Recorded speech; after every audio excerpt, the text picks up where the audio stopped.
What's going on? It's Cody here from TideWe. Today we're going to be giving you 5 helpful tips to help you this turkey season.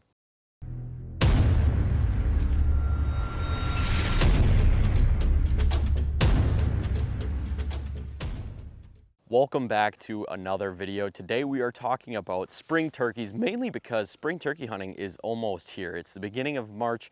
Many of us are really looking forward to getting back out into the woods, chasing after some birds. I know I am for sure. And today, before we get started, I just want to say I am rocking the TideWe turkey vest today in the True Timber Strata camouflage. This turkey vest is really awesome. Whether you're doing a run and gun style of turkey hunting or maybe even just hunting out of a blind, this vest doubles as a great backpack, and it also works great for a run and gun style of hunting. So if you guys are interested in checking out a turkey vest, you can head to www.tidewe.com. But what you guys are here for are to hear my 5 helpful tips for beginners if you are going out turkey hunting, maybe for the first time this year, or are just looking for some helpful tips to get you started. My first tip is scout.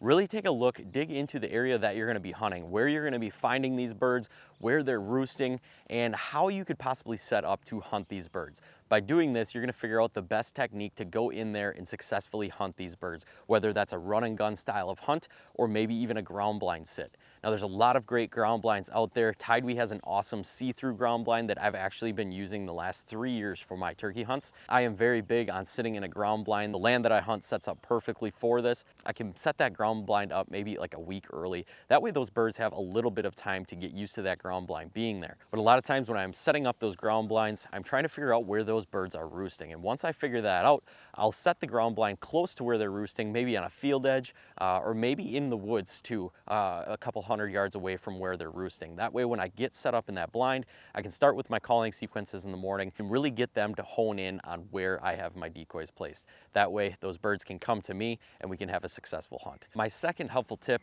to having a successful turkey hunt is just spending time out in the woods or in that ground blind on the field edge. There's a lot of good times to sit, whether it's in the morning, whether it's in the afternoon, maybe midday. You never know when you're going to have an opportunity at a bird. So you always want to be sure that you're spending the maximum amount of time that you possibly can in that ground blind. Set you up for better success when you're out there turkey hunting. In Wisconsin here, we have a draw system, so we get 1 week to successfully harvest a bird.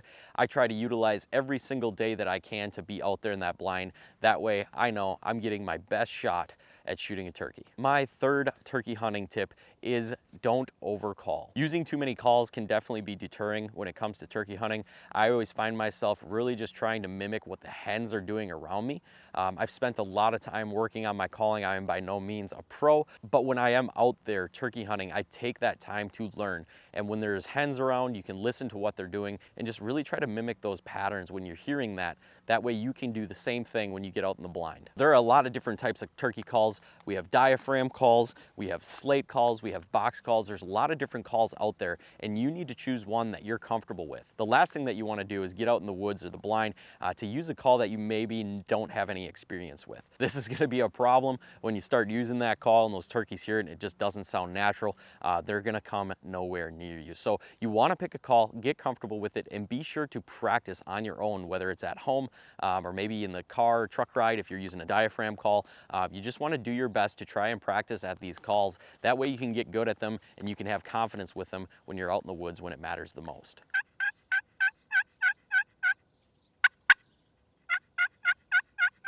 Get good with your calls and don't overcall, and you're going to find yourself having a lot more success. My fourth tip for turkey hunting, whether you're a beginner or a pretty experienced turkey hunter, is using trail cameras to your advantage. Now there's a lot of awesome trail cameras out there that allow you to basically connect directly to your phone. That way you're seeing photos, you're seeing stuff that's going on. So if you have multiple different pieces of property that you can hunt at, use those cameras as a scouting tool. Hang them on trees, hang them in areas that you've been seeing turkeys. That way you can get notified when there's turkeys in the area, if they're kind of doing the same pattern every day. That way you can go out there, successfully hunt those turkeys, and maybe do it a lot quicker than you normally would without having that type of technology. So there's technology out there nowadays. Definitely take advantage of it. It's going to help you find birds. It's also going to help you be a little more confident when you're heading out to the woods that you're going to see some birds. And with that, it's going to help you stay in the blind longer. And going back to my second tip, spending more time in the woods is obviously going to give you a better chance at shooting a bird. So my fourth tip is use a trail camera to your advantage. My fifth and final tip is don't be afraid to use a decoy. Decoys can be great during certain times of the year. A lot of times I find myself just using a hen decoy, especially early in the season when those toms are really henned up. A lot of times during the midday hours, those hens will leave the toms. And when that happens, you're giving yourself a lot better shot at having some toms come in by having a hen decoy placed out in front of your blind. I've had some really great success just by using a hen decoy and nothing else, just a single decoy the last couple of years here, especially again during those early seasons. There's also been a few times where I've used a tom or a jake decoy just to really kind of fire up that tom if there are other birds around. It never hurts to throw out some decoys, kind of play around with them, see how the birds in your area are going to react to them. Again, if it doesn't work one day, you can try again the next day. A lot of times if a turkey does happen to get spooked by anything, they're probably going to be generally back into that area within a couple of days, maybe even 24 hours after they got spooked. So don't be afraid to try new things and really experiment with things while you're out there to help you learn a little bit more about turkey hunting in general. A lot of what I have learned has just come from watching turkeys while I'm out hunting. I would say that is 100% one of the best ways to learn how birds are going to react to not only decoys, but to your calling as well. Hopefully you enjoyed this video on my 5 tips of turkey hunting for beginners. Again, whether you're a beginner or maybe an experienced turkey hunter, a lot of these tips that I stated in this video are just things that have helped me learn over the past couple of years here as I've been out turkey hunting. Again, if you're looking for some awesome turkey hunting products, whether you're looking for clothing, boots, blinds, or maybe even a turkey vest, you can definitely head on over to www.TideWe.com and check out our awesome lineup of turkey hunting products there.